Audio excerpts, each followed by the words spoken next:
अगर मैं नबी पाक के ज़माने में होता और नबी पाक को मुलाकात क्या कहता, क्या आका मुझसे मुलाकात करते?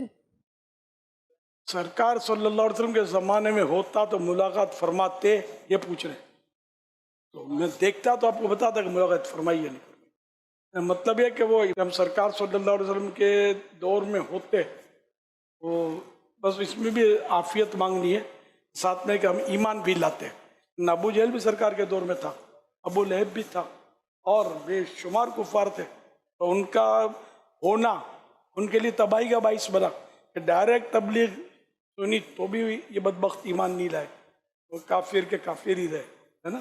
तो अल्लाह पाक ने काश में सरकार के दौर में होता और ईमान लाता, ईमान वाला होता तो कुछ और बात होती। सल्लल्लाहु अलैहि वसल्लम जब ईमान होता तो फिर सरकार सल्लल्लाहु अलैहि वसल्लम के जलवे भी, दीदार तो गैर मुस्लिमों ने भी रज के किया, करने वालों ने बहुत किया, उनको कोई फ़ायदा नहीं हुआ ना, जबकि ईमान नहीं लाए वो।